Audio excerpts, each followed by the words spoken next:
You've been in the hobby since 2004? Yeah, 2003 or so. 2003. Yeah. So sort of, did you just get into the traditional fish keeping side of things to start off with, or? I always fancied a fish tank, but I've always kind of had a close relationship with nature, and I like the outdoors and rivers and streams, and really fancied a planted aquarium. So that's the direction I went down straight away. Yeah. And so you went quite quickly into the aquascaping side of things. Yeah, I did. Yeah, I discovered a guy called Takashi Amano, who's a Japanese aquascaper. Sadly passed away about 4 years ago. He invented this kind of style of aquascaping, and when I saw it in a book, I was given a book as a present. And when I opened the book, I was just like one of those wow moments, and I just knew that was the direction that I wanted to take my hobby. Yeah. And so when did you realise you could, make your living out of this? Well, I started writing for Practical Fish Keeping in 2006, and I knew my passion for what I do here exceeded my passion for the Air Force, which wasn't at the time.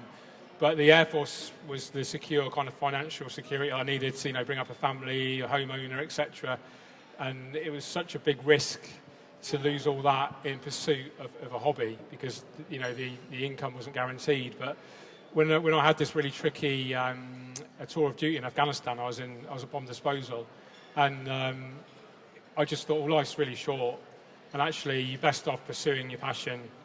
And if it doesn't work, then what's the worst that can happen? So that's basically what I did, and it was a massive success. So, all right. Yeah.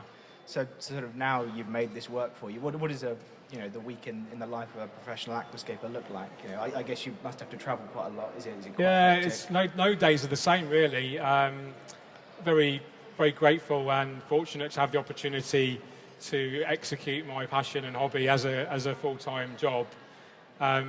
My main income, a large part of my income is YouTube and the associated things I do with YouTube. I have some great sponsors like Oase and Tropica. I do private installations as well for different individuals. Also do workshops for shops, retailers. Do trade shows. Yeah, I do lots of travelling. It's fantastic. But no 2 days are the same, really. Yeah, which is a good thing, I think. So kind of getting more into the process, Yeah. As any artist, when you're presented with a blank canvas or a blank tank, sort of, what do you do to get started? Where do you get your inspiration? Do you go out for a walk? Do you, sit and sketch? Yeah. Do you open a book up? That's a really great question. I mean, where I'm at now, I have a set list of materials in my mind that I know I can go to and create something almost visually in my mind. But as a beginner, for sure, I used to read magazines, go on the internet, and get inspired by nature as well. I'm lucky to live in a green, in the countryside where we have a river just by us and some forests and stuff. And I'll often see like a small scene with it might be a moss-covered, fallen down branch with some rocks, and I think, well, that I could transfer that into an aquascape. So there's inspiration everywhere you look, really. Yeah. So on a more specific level, is there any particular place or culture that you found that really inspires you? Absolutely. The Japanese, they're kind of what they call the wabi-sabi concept, which is the delicate balance between order and chaos. I don't want to get too deep, but you're you're creating something that's beautiful and almost formal looking, yet it's got elements of chaos in there. This is a good example. It's following like quite a natural kind of flow, but there's elements of things that kind of is a chaotic blend in there as well. And this is kind of used a lot in the Far Eastern cultures in their art forms, definitely. So did you have a preferred style or a preferred layout? Is there something, whether it be nature aquariums or iwagumi or a triangular layout or something that you always find yourself coming back to? I mean, I like to sort of, my style I would say is classic nature aquarium style. So the nature aquarium style is using natural elements such as wood, rocks and plants in a relatively kind of common theme, like I've done here. So this is kind of, if you look at any of the aquascapes I've created, they're not all similar to this. but there's a similar theme to it. The trend now, the modern kind of aquascaping trends, is really, really fine detail work with mosses and really, really tiny twigs and things like this. That, for me, that's a little bit too kind of complicated and not accessible for a lot of people. So I like to keep my stuff a little bit more beginner friendly and hopefully encourage more people into the hobby. I guess for anyone that's tried to put any form of composition together, aquascaping or otherwise, in fact, there's always that moment where you think, it's missing something. Yeah. What do you do? Do you have any tips? Where do you go when you're trying to work that out? That's a really good one. Normally it's, if you look at it and something looks a little bit empty or it's missing something, then it probably is. It means that you've not used enough hardscape or enough planting. It's a really good idea just to have that overall plan to start with, a sketch, and you can, there's nothing wrong with copying an aquascape that you've seen directly, because you're going to know that you like it because you're copying something that you like, and then you're going to, learn to grow the plants, learn to not grow algae, and then once you become more confident with that, and maybe you've copied a couple of, scapes that you like, you've hopefully got that confidence then to maybe tread your own sort of path creatively. So, say we've got this tank set up now, and it comes to putting fish in. When you put fish in your tanks, do you think about sort of whether you're putting species in that naturally would be together in the wild, or are you thinking about the colours or the compositions, or how energetic, if they have personality? What process do you go through? That's another great question. Normally, my fish selection is based on aesthetics. The welfare of the fish is paramount at all times. So you need to ensure that those fish are compatible with the aquarium in terms of the water chemistry. Like I mentioned during the workshop, you don't want to be using digging catfish necessarily with aquarium plants. But fundamentally, they're chosen on aesthetic value. So, for example, if we had a tall, narrow aquarium, I'd use tall, narrower fish, like angelfish. If we've got a long kind of panoramic style aquarium, I'd use more slender fish, which are sort of faster swimming, so like a stream effect. Actually, that follows on quite nicely to my next question. So these Highline tanks, you've scaped several of these for us. Yes. They had naturally quite sort of narrow and quite framed. Yeah. Do you have any tips for someone who's maybe bought a Highline tank, what to get the best sort of look out of it? Just look what I've done. Bear in mind they are quite narrow front to back, so just choose your hardscape appropriately. Make sure you're leaving enough room for planting for you, so you fit your foreground, midground, and background. And apart from that, just follow the general aquascaping rules that we talked about during the workshop. Sketch the layout. Think about getting the right hardscape. We talked the importance of hardscape shouldn't be underestimated. We've used some great hardscape here. Don't be afraid to buy more than you need, then you have options. So you've got quite a lot of tanks at home. There must be some form of weekly routine you go through, because there's a lot of tanks. There must be some hot tips you can give people to maintain them. Yeah, absolutely. Maintenance is absolutely essential for keeping an aquarium looking great. We've potentially spent a lot of money on an aquarium like this, setting it all up, buying the plants, the hardscape. The time and effort that's gone into creating it is only going to look as good as. It's only going to look good if it's maintained appropriately. So absolutely, you should dedicate at least, an hour, depending on the size of the aquarium and the style of aquarium, at least an hour, maybe more, per aquarium per week. At the moment I've got 4 aquariums running at home, and I'll spend all day, 1 day a week if I can, if I'm not travelling. A whole day is spent maintaining those tanks. But it's different for me because it's not just a hobby, it's a source of income as well. Presumably this is water changes and filter maintenance and trimming. Yeah, cleaning the glass, trimming the plants, cleaning the filter, water change. We talked about the importance of water changes earlier. And just a top tip, always do the water change as your last part of the process. So by the action of you disturbing the soil, cleaning off the algae from the rocks or the glass, all those loose organics, that algae is now kind of in the aquarium water. We need to dilute that now with a huge water change. So water change always lasts.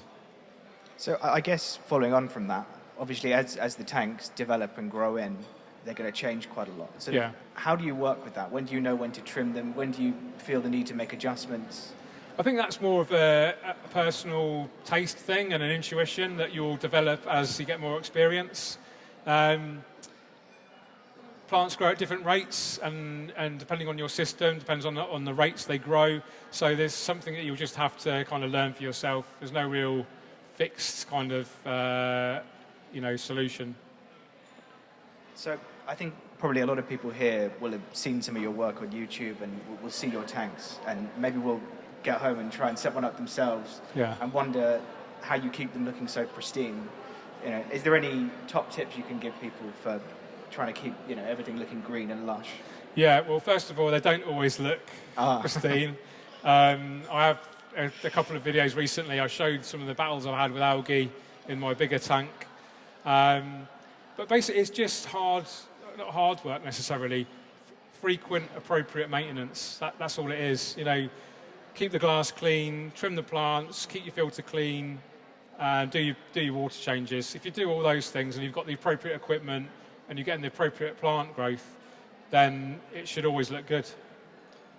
So I guess eventually, after you've had a tank set up for a while, there must be a point where you realise it's sort of run its course and you're bored of it. Yeah. Is there a way that you know when that's going to happen, or that you want to freshen it up? I think you just know in yourself that I'm not getting that much, excitement or pleasure out of this aquascape anymore. It's time to change it up. For me, it's a good idea if you can, and if you have the resources, the budget and the spare time, run more than one tank.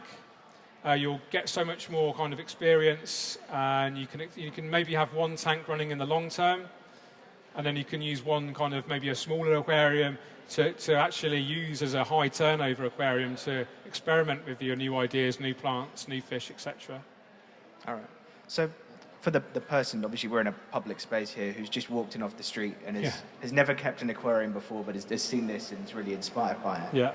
And wants to try and go away and replicate that. Yeah. Could you give us some sort of general top tips, early advice, and plants, fish, all of that sort of stuff? Wow, where do I start? It's a big topic. Yeah. It is. Go on my YouTube. No, in all seriousness,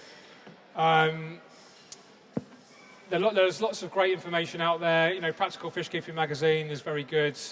The trouble of the internet is that there's so much information out there now. It's hard to know what's good and what's not so good. What I would advise a beginner is to choose kind of one high quality source of information and stick with the advice from that one source, rather than just picking and choosing different information from different sources where you're going to get potentially conflicting advice.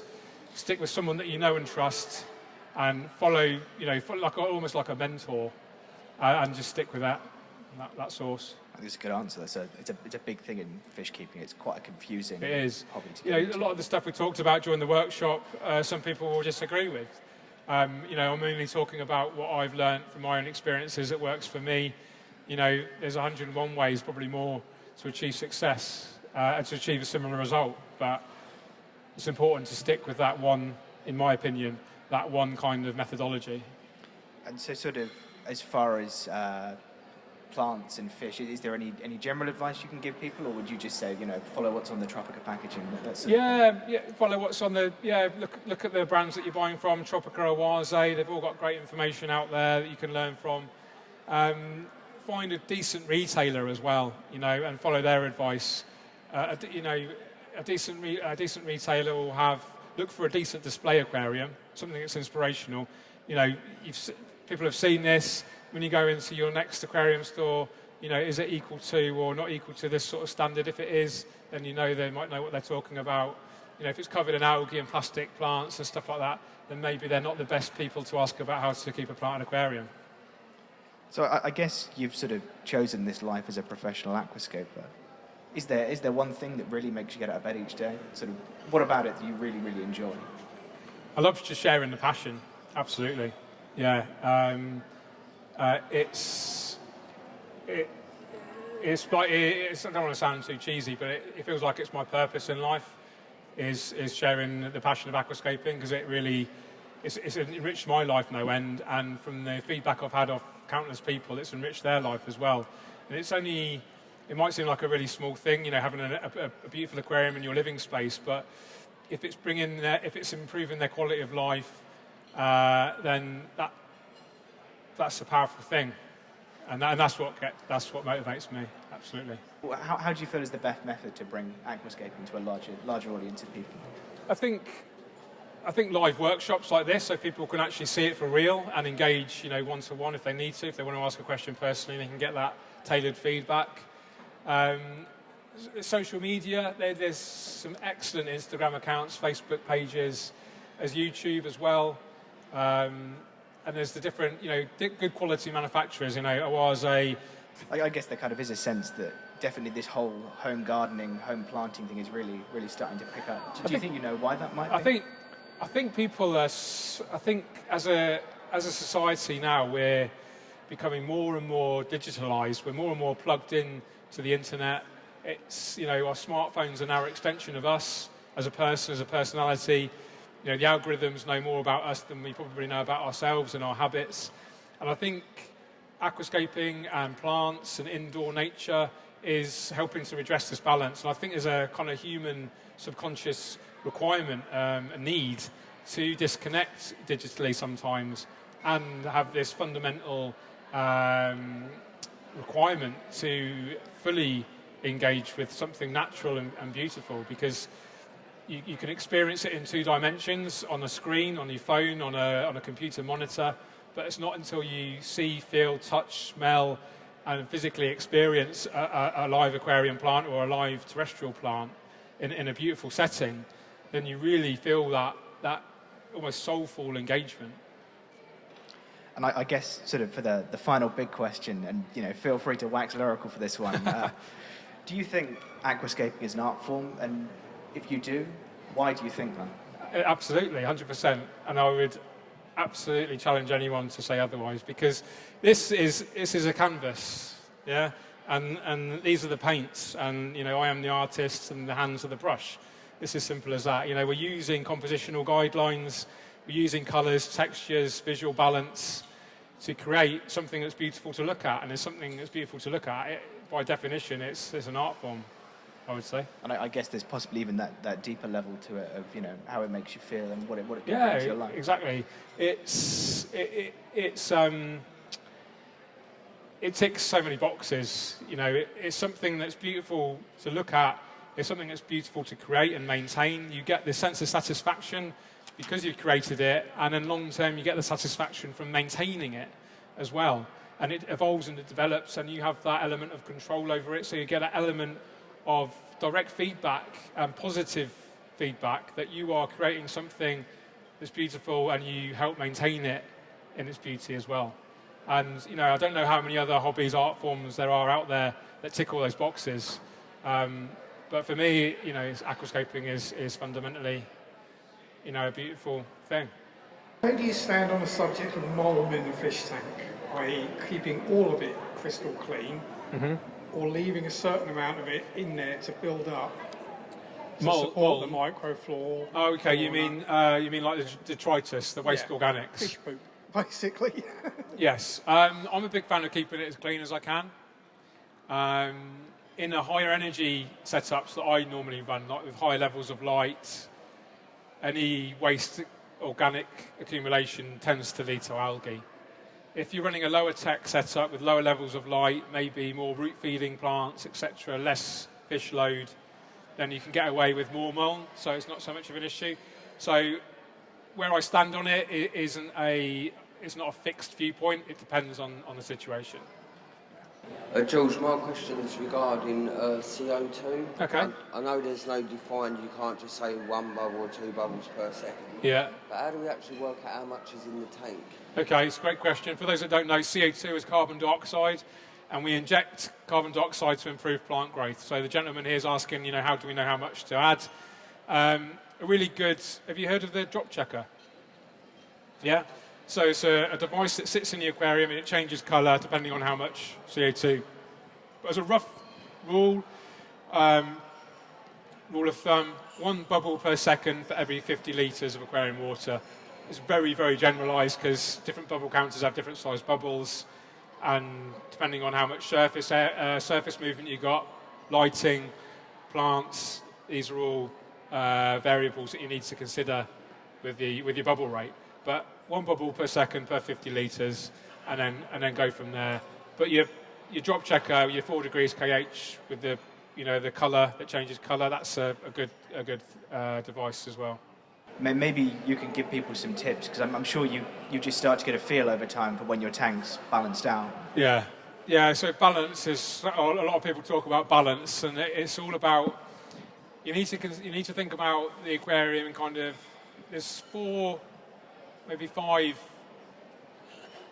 components that can fluctuate hugely, which all contribute to success. So the first is light, then you have CO2, then you have nutrients, which you get from the soil or your water or your liquid fertilizer, then you have circulation, then you have plant mass. The number one thing always is light. So light is the driving force behind plant growth. So the more light you have, the more the plants will want to grow. The more the plants will want to grow, the more nutrients they need. So the more liquid fertilizer you need to use, potentially the richer the substrate needs to be, the more CO2 you need, the more circulation you need. So if you want to grow really demanding, hardcore plants, you need really high levels of light. But to balance that light, you need high levels of CO2, high levels of nutrients, high levels of circulation, and more maintenance. So as a beginner, I would always advise start with low levels of light and then stick with the really easy plants. All these, if you remember, we talked about the easy, medium, advanced with the Tropica range. All these are the easy category. So just start off with those, start off with low light, and then as you get more experience and more confidence, you can start increasing your light levels and then increasing all those other things we just talked about. Measuring light is such a complicated topic. It's more, I could go on about it for hours. With LEDs now, as a very, very rough guide, you want about 0.2 watts of LED per litre of aquarium water. Very, very rough. Don't quote me on that if you start getting into trouble. There's a disclaimer there. Yeah. Not all LEDs are the same. Depends on how far the LED's up above the water line. Depends on how many plants you got. It's loads of parameters to think about, but as a rough guide. Hi, we have very hard water here in Norwich. Yeah. Is that a problem for aquascaping? Can be. Yeah. I have hard water too. It's very similar to where I live. You are limited potentially to growing, only 80% of aquarium plants. There are some species that will struggle in very, very hard water. The big difference is the amount of CO2 you generally need. In the harder the water, in my experience, the more CO2 you need to achieve the equivalent level of success versus softer water.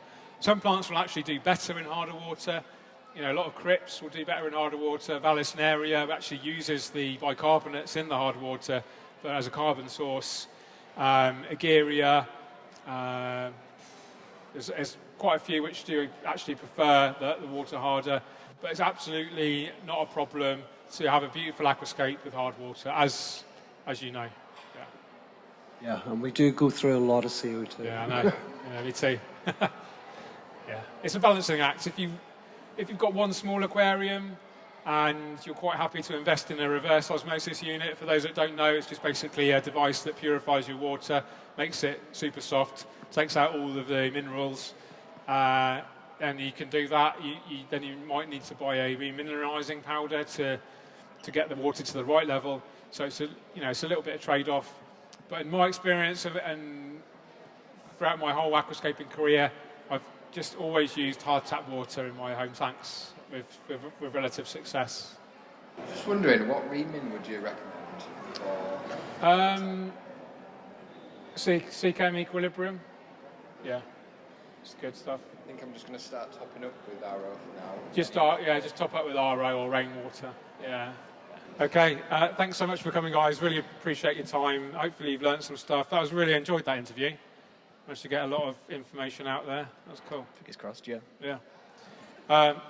Thank you for watching YouTube followers. Appreciate all your time. You keep on scaping. Cheerio.